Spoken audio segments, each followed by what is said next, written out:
Radio Publique Africaine.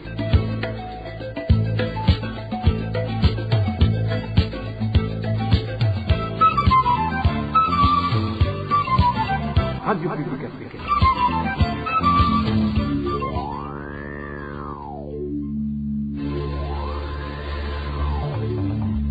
C'est le moment de suivre le journal parlé en français. À la présentation, Émile Nivasumba.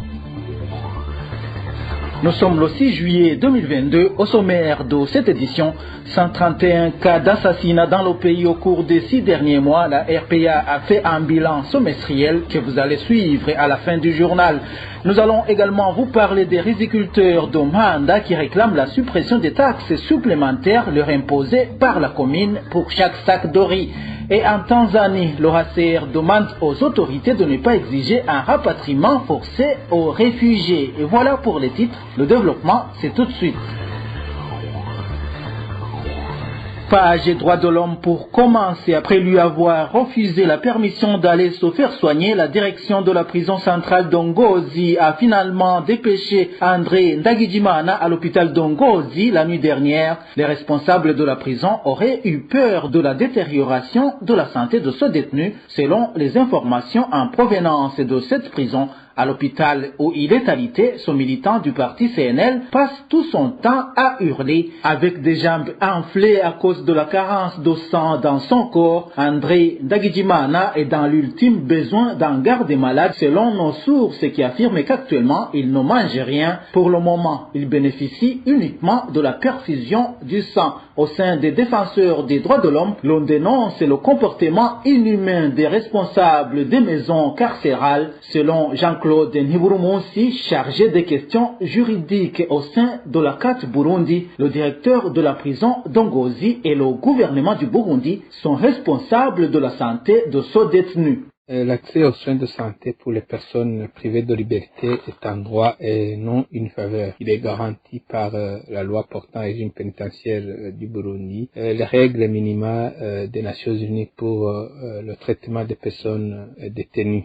Celui qui empêche à un prisonnier de jouir à son droit sera un responsable d'un manquement qui pourrait lui coûter cher si du moins le pays serait dirigé dans le strict respect de la loi. La santé humaine n'est pas quelque chose avec laquelle il faut badiner. Le directeur de la prison d'Ongozi est responsable des conséquences qui pourraient survenir suite à cette décision irréfléchie de refus aux soins de santé appropriés à Ndagijimana André. Il n'y a aucun motif pouvant justifier cette décision. Il y a des policiers qui sont disponibles pour escorter les détenus qui sont dans le besoin de sortir. Ce genre de décision est souvent prise pour faire plaire aux militants du parti au pouvoir, étant donné que la victime est connue pour son implication dans le parti de l'opposition. Mais les conséquences peuvent être néfastes et l'autorité auteur de la décision devra en répondre, même si la responsabilité civile de l'État est sans équivoque. Celui-ci peut user de la loi sur l'action récursoire pour se faire rembourser du montant engagé. Mais il faut qu'il fasse attention, ce directeur de la prison, parce que si aujourd'hui c'est le CNDD-FDD, peut-être qui est son parti, qui est au pouvoir, peut-être que demain ça sera un autre parti. Au chef-lieu de la même province d'Ongozi, il y a une trentaine d'enfants incarcérés au cachot de la police judiciaire depuis hier. Mais ces enfants de la rue sont détenus dans un cachot qui ne possède pas de cellules réservées aux mineurs. Inès Gakiza. C'est dans la matinée de ce 5 juillet que la police a commencé l'arrestation des enfants et adultes mendiants ou errants dans les rues de la ville d'Ongozi. Les habitants de cette localité affirment qu'au cours de cette rafle, 33 enfants ont été arrêtés par la police qui les a conduits au cachot de la police judiciaire situé au quartier Molemela, c'est dans la ville d'Ongozi.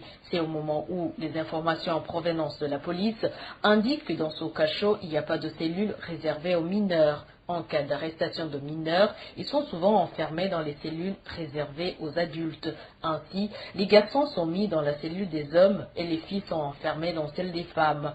Mais d'après toujours nos sources, quand les détenus sont très nombreux dans ces cellules, ces enfants sont alors conduits dans la petite cour de ce cachot et sont obligés de dormir dehors. Selon toujours ces informations, ce travail de la police va continuer dans le but de retirer définitivement les enfants et adultes mendiants ou errants enfants dans les rues, comme la ministre de la Solidarité nationale et des droits de l'homme l'a ordonné à travers son communiqué sorti le 21 juin de cette année. Elle a donné un délai de 2 semaines pour que cette mauvaise habitude de mendier soit éradiquée dans le pays, un délai qui s'est écoulé le 4 de ce mois de juillet. Pour clore la page droits de l'homme, rendons-nous en Tanzanie où le HCR continue à demander au gouvernement tanzanien de ne pas rapatrier de force les réfugiés burundais. Avant-hier, lors d'une réunion avec les responsables administratifs et sécuritaires à Kigoma, le porte-parole du HCR dans cette province, Rehema Msami, a dit qu'aucun réfugié ne doit être rapatrié dans son pays s'il estime que sa sécurité est toujours menacée. Suivez Rehema Msami. En ce qui concerne le rapatriement, ça dépend de la situation qui prévaut dans le pays d'origine. On regarde s'il y a eu un changement ou une amélioration, surtout si ce qui a poussé cette personne à fuir n'existe plus. Il faut savoir que le rapatriement se fait volontairement, car c'est une décision qui doit être prise par le réfugié lui-même. La Convention de Genève est claire là-dessus et notre pays l'a ratifiée. Pour ce qui est de trouver un troisième pays pour ces réfugiés, cela ne peut pas se faire pour tout le monde. L'exemple typique est celui des papiers de résidence qui ne sont pas octroyés à tout réfugié. Donc, tout ce que le HCR peut faire, c'est d'exhorter les pays de provenance des réfugiés à tout faire pour stabiliser leur pays afin que les réfugiés puissent rentrer et vivre paisiblement. Le rôle du HCR est d'aider les réfugiés, en plus d'aider à trouver des solutions pouvant permettre à ces réfugiés de vivre en paix. Nous détenons l'élément sonore de nos confrères de SOS Média Burundi. Vous saurez que le 7 juin dernier, Soudi Mwakibasi, commissaire chargé des questions des réfugiés en Tanzanie, a donné un délai d'1 année pour que les réfugiés burundais soient rentrés chez eux au Burundi. Dans un instant, nous nous rendons à Mwaro. Inquiétude au sein des habitants des communes Rusaka, Kayokwe et Gisozi de la province Mwaro qui pratiquent des activités agricoles dans la vallée de Rurambira. Ces agriculteurs pensent que les autorités locales pourraient encore une fois les contraindre à cultiver un seul type de semence et à la fois, une situation qui, selon eux, a entraîné dans le passé un mauvais rendement. Le point avec Emmanuel Niungeko. Les habitants qui cultivent les champs se trouvant dans la vallée de Rurambira déplorent que l'administration locale a l'habitude de les imposer la culture dans ce type de semences. Ces cultivateurs qui se réunissent dans cette vallée en provenance des communes de Rusaka, de Kayokwe et de Gisozi indiquent que cette stratégie affaiblit plutôt que d'accroître les récoltes. Ils font également savoir que les autorités locales les obligent souvent même à planter des cultures qui ne sont pas compatibles à la saison culturelle ou encore au sol cultivable.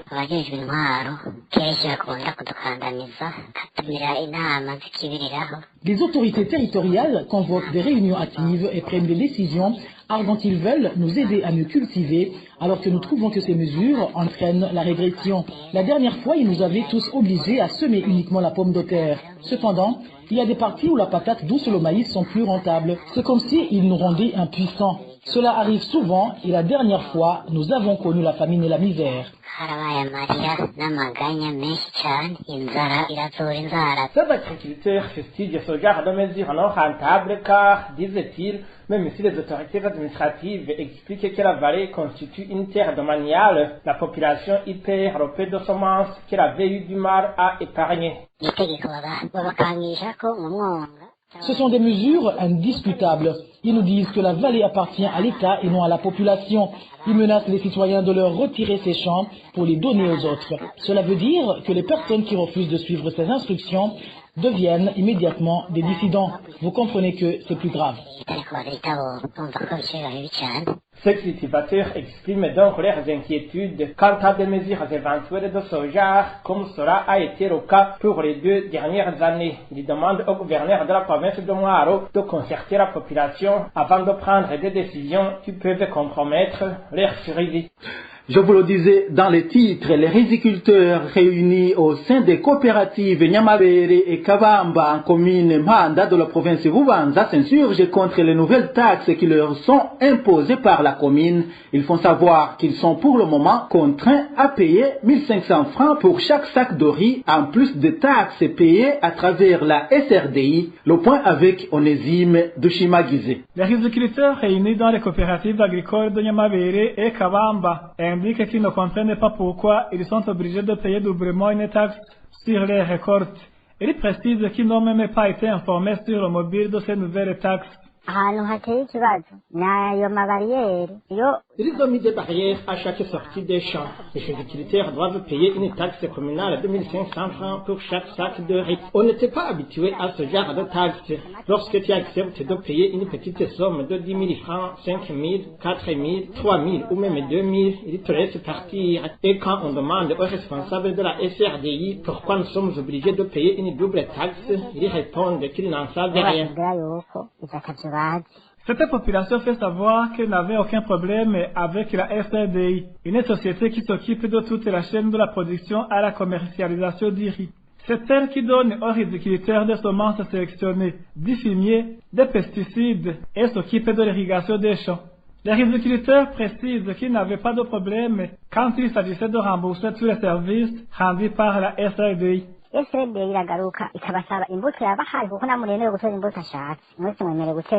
Chaque riziculteur apporte chez lui toute sa récolte. Pourtant, il doit rembourser la semence qu'il a bénéficiée de la part de la SRDI. Si par exemple, il a eu 30 kg de semences, il doit rembourser 45. Les 15 kg constituent un bénéfice de cette société. Le riziculteur doit en plus payer une somme de 100 000 francs à la SRDI pour rembourser tous les services qui lui ont été rendus, y compris les taxes de l'État. Cela ne nous inquiète pas du tout parce que nous nous en sommes habitués.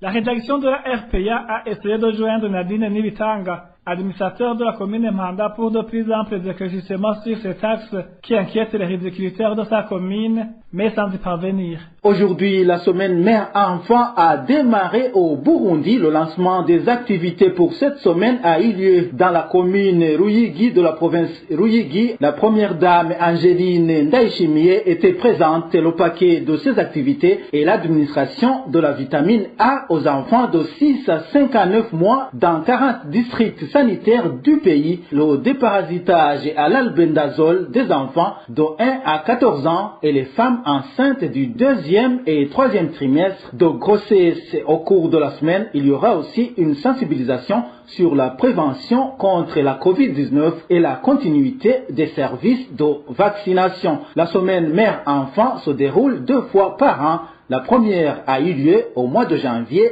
cette année. Clôturons cette édition par le bilan semestriel de la sécurité. Je vous le disais dans les titres, la rédaction de la RPA a pu répertorier 131 cas d'assassinat durant les 6 premiers mois de l'année 2022. Sur les 18 provinces, c'est la seule province de Rutana qui n'a pas connu de cas d'assassinat. Parmi les victimes, 21 étaient des femmes et 7 étaient des enfants. Le point avec Marie-Ange Irakoze. Parmi les 131 personnes assassinées au cours de ces 6 derniers mois, 80 ont été retrouvés les corps gisant dans la nature. 33 personnes de cette liste macabre ont été poignardées, 14 ont été fusillées et 4 tuées par grenade. La province de Cibitoke vient en tête avec 40 personnes tuées. Elle est suivie par la mairie de Bujumbura où il a été tué 17 personnes. Les provinces de Gitega et Makamba viennent en 3e position. Il a été répertorié 8 personnes tuées dans chacune des deux. Avec la 4e position, la province Bubanza a enregistré 7 personnes tuées. Les provinces Karusi et Ngozi ont enregistré 6 personnes chacune, alors que Kirundo, Ruyigi et Rumonge ont eu 5 personnes tuées chacune. Ngaro, Muyinga, Kayanza et Bururi ont enregistré chacune communes, 4 personnes tuées, tandis que Muramvya en a enregistré 3. La province de Changuzo a connu une personne tuée au cours de cette période. La province du Chibitoke bat également le triste record quant au phénomène des cadavres retrouvés dans la nature. Elle a connu 26 cas sur les 80. Elle est suivie par la mairie de Bujumbura qui en a connu 11 cas au cours des 6 mois écoulés. Parmi les 33 personnes qui ont été tuées poignardées, 14 personnes sont des provinces de Kayanza, Karusi, Chibitoke, Makamba, Bururi et Gitega. Ce phénomène a excellé au mois de février. Et parmi les 14 personnes tuées par balle, les 6 derniers mois, la mairie de Bujumbura vient en tête avec 7 cas. 21 des personnes tuées durant le premier semestre de l'an 2022 sont des femmes. 9 parmi elles